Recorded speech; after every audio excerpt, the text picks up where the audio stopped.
Hi guys, it is a beautiful Sunday winter morning here.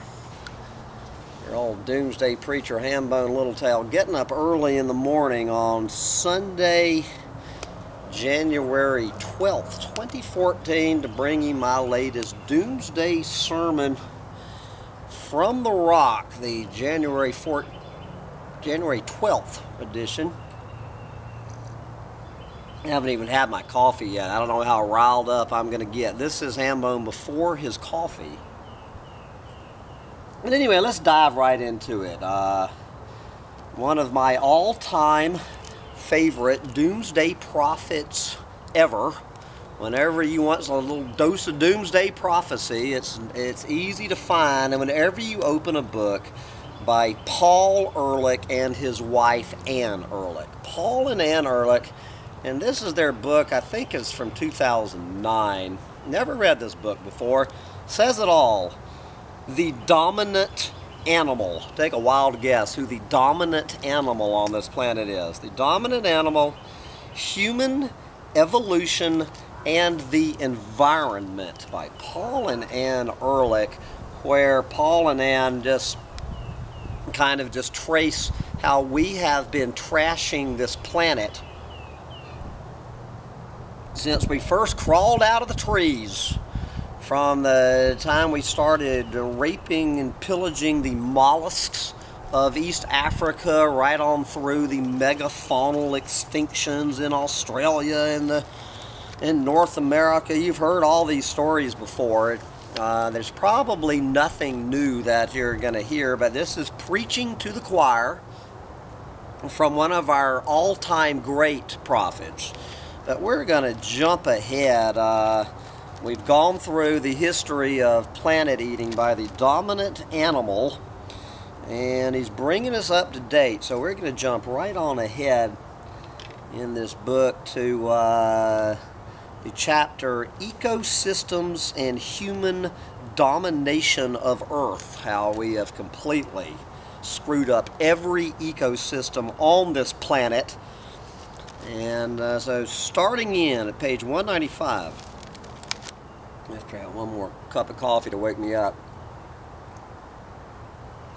Human beings, like beavers, help to construct their own ecological niches. A burgeoning human population perpetually trying to increase its consumption is now reshaping the entire Earth to suit our own immediate needs, to be its niche. The entire planet is our ecological niche. Homo sapiens has become the dominant animal on the planet, changing the climate, the land surface, the depths of the oceans, the global distribution of organisms, and the chemical composition of the biosphere at an accelerating rate. And then he breaks all that down. The only thing that we have left to destroy is what's remaining in high mountains, under ice, or in extreme deserts. And we're doing everything we can to destroy those. Except we're creating more deserts, of course. People now mine many minerals, ecosystem components vital to our industrial societies at rates far above those of natural processes to weathering and erosion. And we are changing the composition of the atmosphere in ways that could threaten the persistence of civilization.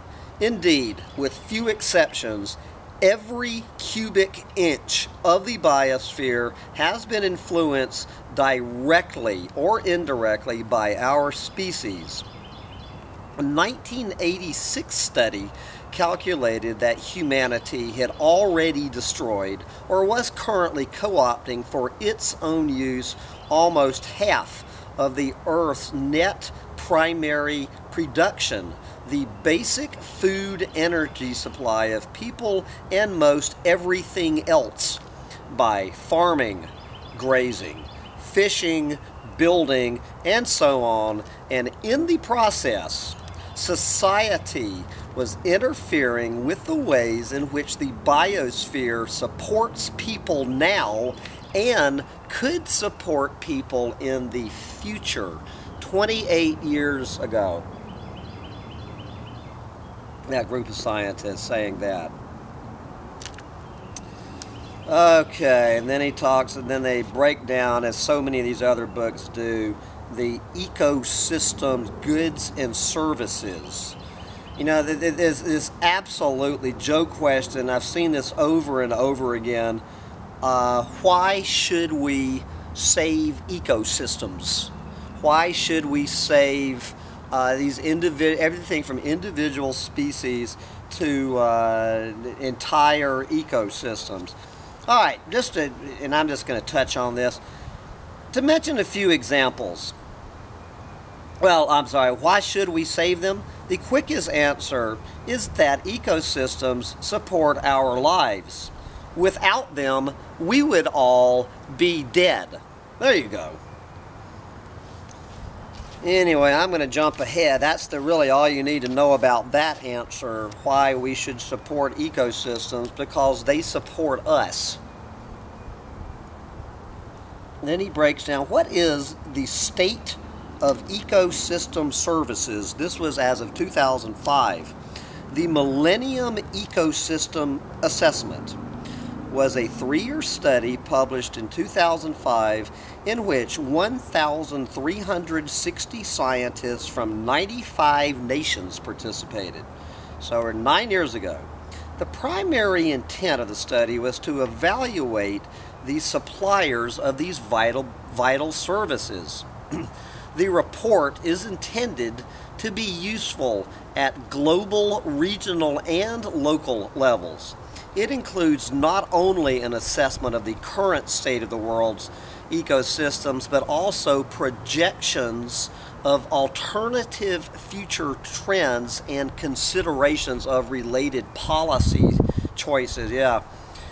The report summarizes the condition of our life support system as follows. I'm gonna use a few of the dots from the report. The supply of certain ecosystem services has increased at the expense of others. So while we have seen significant gains in the provision of food and fiber for us, for Homo sapiens, this has been achieved through habitat conversion, increased abstraction and degradation of inland waters, and reduced biodiversity, blah, blah. Turning to the ocean, fish cannot continue to be harvested from wild populations at the present rates. Deep ocean and coastal fish stocks have changed substantially in most parts of the world, and the harvests have begun to decline and will continue to do so. You know, this newest report last year that pretty much the world's fisheries will be collapsed by the year 2050. There will be no global fishery. All right, next, the supply of fresh water to people is already inadequate to meet human and ecosystem needs in large areas of the world, and the gap between supply and demand will continue to widen if current patterns of water use continue. Yeah, you can go talk to the people in West Virginia about that. One more of these and then we'll move on. Declining trends in the capacity of ecosystems to render pollutants harmless, keep nutrient levels in balance, give protection from natural disasters, and control the outbreaks of pests, diseases, and invasive organisms are apparent in many places. That's just saying that all of the ecological services are in decline. The service industry is in bad shape. From there, He moves into the three horsemen of environmental impact. And this is, if you've ever watched Alex Jones on a rant about Paul Ehrlich, who he considers one of the single most evil people on the planet. Alex Jones, of course, constantly holding Paul Ehrlich up as the king of the eugenicist. The eugenicist, that Paul Ehrlich wants to depopulate this planet by 90%. This is what he holds up, is this little equation I'm getting ready to talk about. The three horsemen of environmental impact. Okay, the magnitude of the effects of human activities on our life support systems and the services and goods they supply can be visualized as the product of three factors, summarized in the I equal PAT identity. How many times has Alex Jones flashed this on the screen? The overall impact, the overall impact of humans is equal to the product of our population size times our per capita affluence times the technologies and the socioeconomic political systems used to generate that affluence. Affluence in this context is simply per capita consumption. The I equal PAT equation was developed by John Holdren, who is now Barack Obama's science advisor. Oh God, when Obama appointed John Holdren as the science czar, you should have heard Alex going off. That Obama is now a eugenicist. Okay,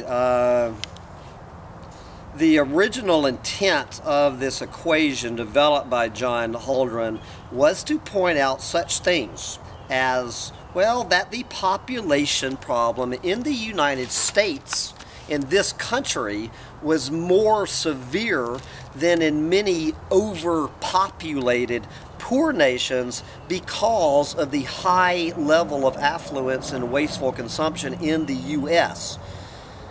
The average American consumes dozens of times more resources per person than the average citizen of a very poor nation.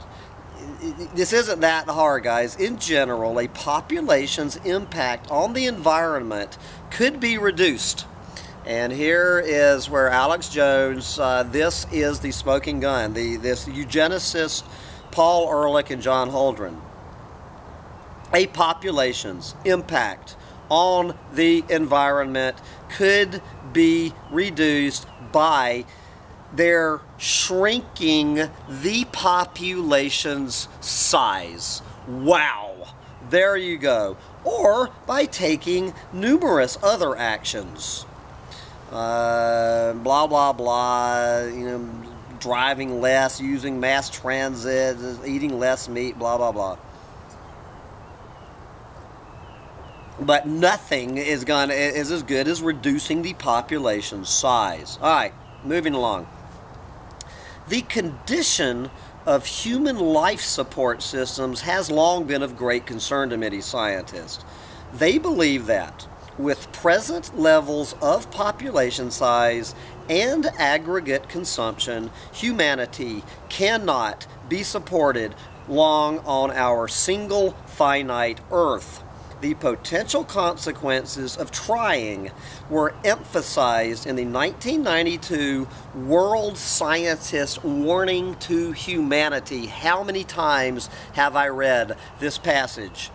The World Scientist Warning to Humanity, which was endorsed by more than 1,500 leading scientists, including more than half of the living Nobel laureates in science. And this is now 22 years ago, they came out with this statement. Human beings and the natural world are on a collision course. Human activities inflict harsh and often irreversible damage on the environment and on critical resources. If not checked, many of our current practices put at serious risk the future that we wish for human society and the plant and animal kingdoms, and may so alter the living world that it will be unable to sustain life in the manner that we know. 22 years ago. That humanity may be ever more rapidly sawing off the branch on which it is perched was echoed in a 1993 report issued by 58 of the world's academies of science, and has been a conclusion reached in numerous reports, blah, blah, blah. And so these next chapters kind of break down all of this. And so it's no surprise that his next chapter is consumption and its cost. And I'm going to read to you a 1966 quote, which I may have read before. And while I'm reading this, figure out who said this. In 1966, quote, "There is no human circumstance more tragic than the persisting existence of a harmful condition for which a remedy is readily available." Back in 1966. Family planning to relate population to world resources is possible, practical, and necessary. Unlike plagues of the Dark Ages or contemporary diseases we do not yet understand, the modern plague of overpopulation is soluble by means we have discovered and with resources we possess. Who do you think said that in 1966? It was none other than one of Alex Jones's heroes, Martin Luther King, calling overpopulation the major plague on this planet. And that is when the population of this planet was less than one half what it is today. Okay, moving back to Paul. Two key related factors we have seen again and again in patterns of human cultural evolution and in the patterns of environmental impacts caused by the consumption activities of human societies are the number of people involved and how that number is changing. The United States, of course, would need far less oil today, and its contribution to climate change would be far less if its population had not more than doubled in size since 1950. If the population of India were declining rather than rising, Indians would be competing less heavily with other animals for that nation's net primary production, otherwise known as the basic food supply of all animals. Even though virtually every environmental and social problem nationally and globally is exacerbated today by continued population growth, the topic of human numbers is absent not only from policy discussions in the U.S., but also largely from public discourse. You do not need to be a rocket scientist to see that increased population size, all else being equal, means more greenhouse gases released into the atmosphere and thus more rapid climate change. More tropical forests cut down, more traffic jams, and more extensive and intensive agriculture. The disproportionate environmental costs associated with further population growth are seldom brought into public discussion anywhere. Indeed, political commentators typically focus instead on increases in wealth and health over the past century, which occurred even though the population has quadrupled in size. They either ignore or don't realize that this has been achieved by depleting humanity's natural capital, using up vital resources far more rapidly than they can be replaced, and thus mortgaging our future. Mortgaging our future. And then he just sums it up from the United Nations Environmental Program. This was their slogan from the 1960s.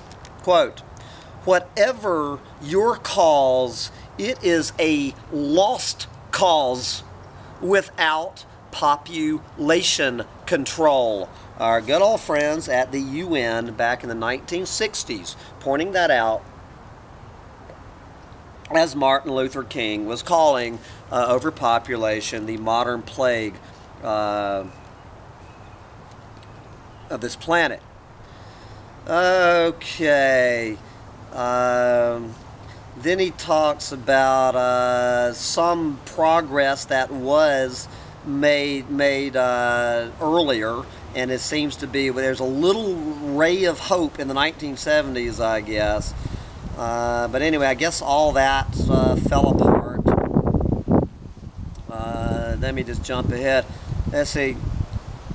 Not only does the United States consume a lot of energy, the resources and technologies it uses in order to produce the useful energy also have massive greenhouse gas and land use impacts. This is when fracking and the tar sands were just cranking up.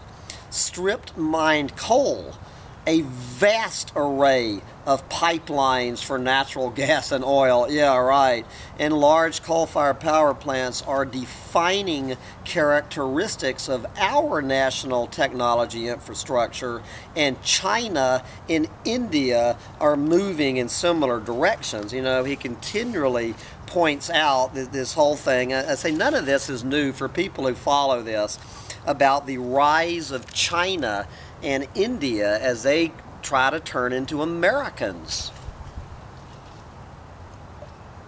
Do the math here, guys. Okay, continuing with the cost of consumption. Biodiversity everywhere on planet Earth now is threatened as growing numbers of people harvest organisms, transform habitats, and change the climate as they attempt to support themselves and increase their consumption. The wealth of species and populations is the least appreciated and the most slowly restored of all renewable resources, but it is critical for agricultural ecosystem services such as maintenance of soil fertility, pollination, and pest control. Forest ecosystems among the richest homes of biodiversity, as well as savannas, river valleys, lowland plains, and prairies have all been giving way to the production of food for human consumption ever since agriculture was invented. A great expansion worldwide of grazing by cattle, sheep, and other ruminants requiring a roughly 600% increase in area over the past 300 years, has, along with clearing of land for crop agriculture, has been a major engine of global change. The impacts of grazing animals on other animals vary, but the greatest effects are seen in arid and in very humid conditions. In arid areas, overgrazing by cattle and sheep, disruption of shrubs, blah, blah, blah, and compacting of soils by too many hooves causes desertification. In the moist tropics, talking about the Amazon rainforest, deforestation often precedes short-lived cultivation of crops, followed by overgrazing, which leads to serious land degradation and loss of the land and the land's original biodiversity. And in response to the effects of ever more people and ever more consumption, innumerable populations of organisms are disappearing at a high rate. There is general agreement among scientists that numerous species are following the dodo and passenger pigeon into oblivion at a rate far faster than any seen in the past 65 million years. Furthermore, evolutionary pathways are unique.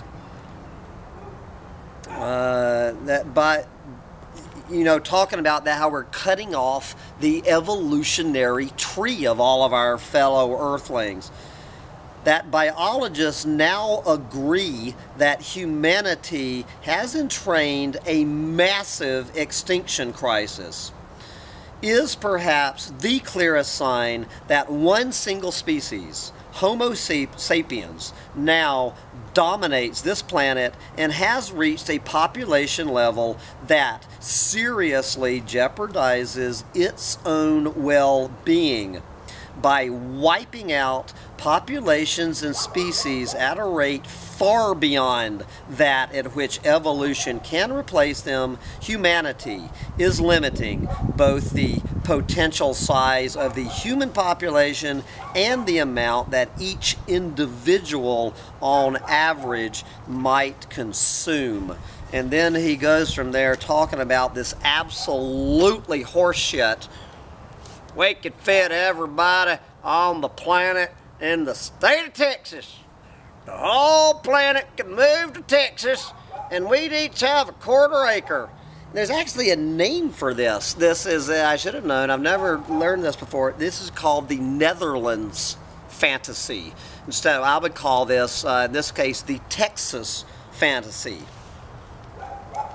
Okay, the Dutch and New Yorkers can maintain such dense and high-consuming populations only because the rest of the planet is relatively thinly populated.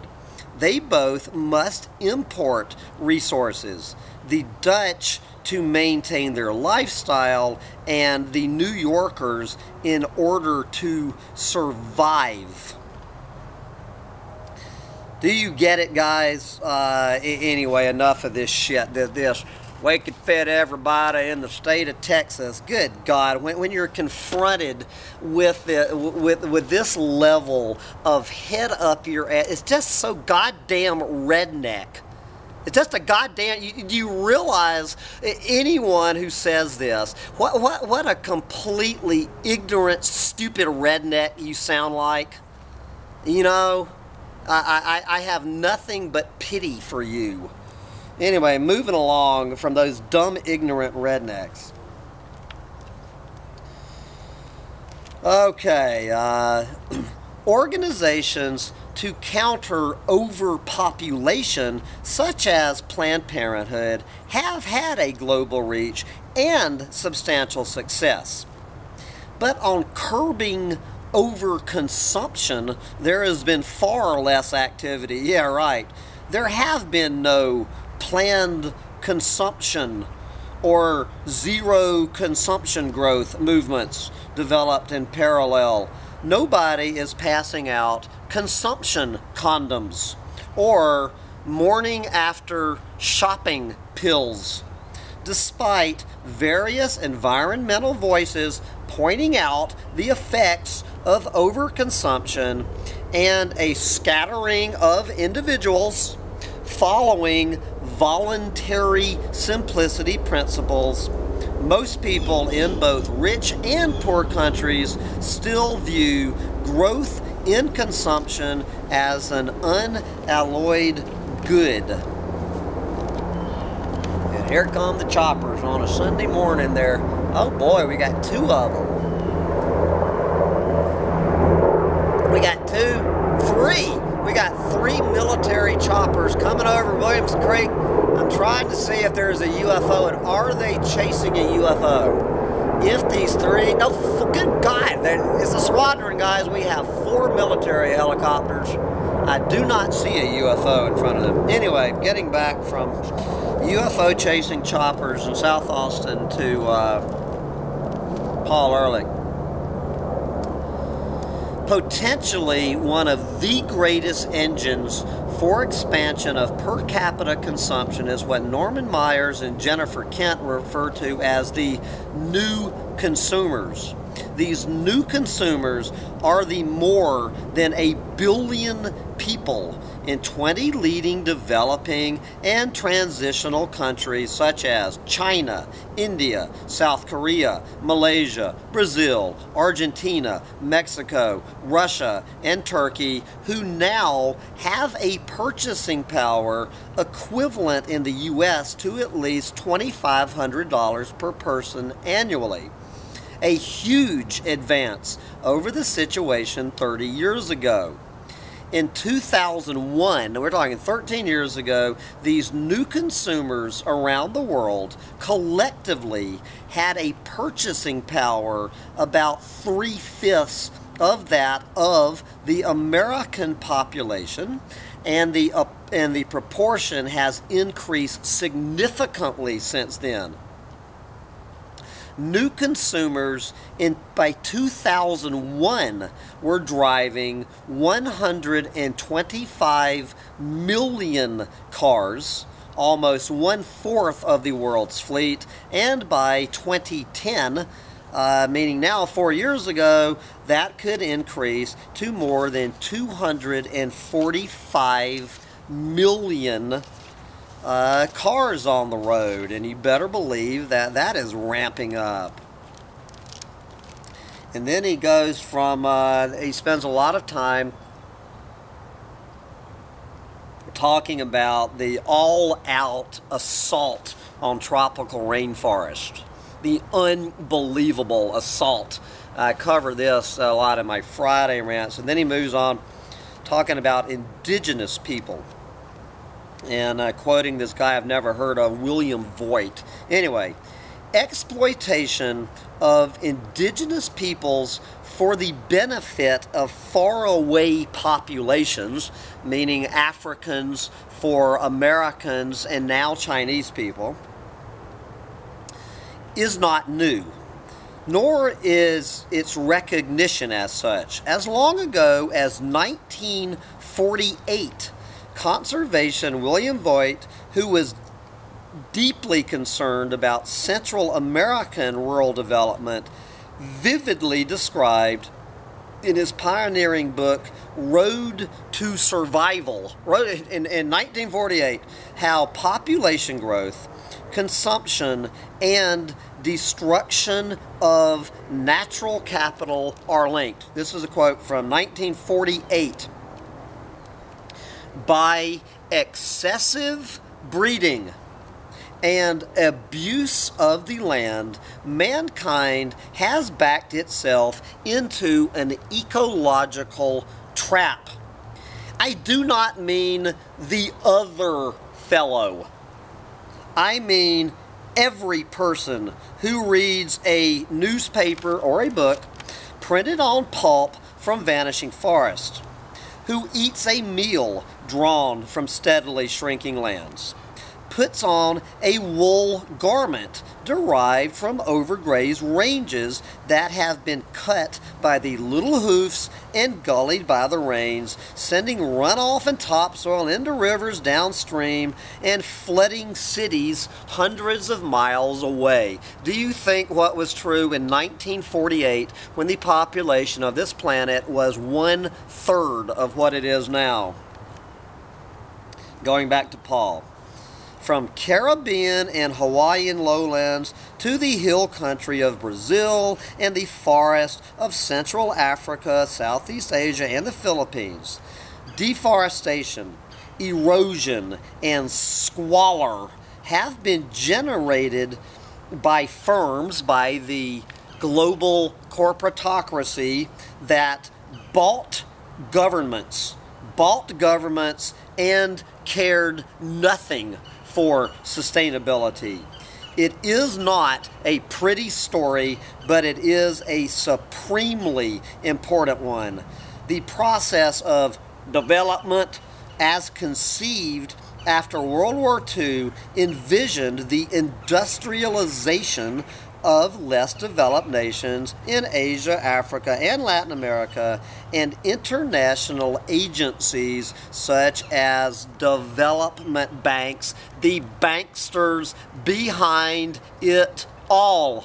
Are you drawing the dots here? And the assistance programs of the industrialized world were dedicated to that end, to the raping and pillaging and industrialization of all this. The result of this was that hundreds of millions of people, especially in rural areas, were left out of the development process for several decades, as all of it went to the U.S. and the other rich countries. Growing crops for export to rich countries was also encouraged, often squeezing poor farmers off the most productive land and into marginal areas. Colonialism and subsequent policies that have resulted in a skewed distribution of resources have left billions of poor people in their wake. That is the bottom line to all of this. And I'm going to read from this last chapter here, a new imperative. And he starts out with these two quotes that I want to share with you. And I'm wrapping this up. Okay. This was from Will Steffen in the year 2004. Quote, "Over the last 2 decades, a new imperative has come to dominate environmental concerns with the growing awareness that human activities have an increasing influence on Earth system functioning, upon which human welfare and the future of human societies depend." And then this quote, as I've shared many times from my buddy James Lovelock from 2007, quote, "We have grown in number to the point where our presence is perceptibly disabling this planet like a disease." Okay, and summing it up here, by exterminating many of the large mammals and setting numerous fires, hunters and gatherers may have caused small ripples in Earth's capacity to sustain life. But those were minor compared with the truly global scale modifications human beings caused as agriculture spread and populations expanded. Now, millennia later, the Industrial Revolution carried the whole global change enterprise to a new level, and truly dramatic transformations were wrought in the 20th century.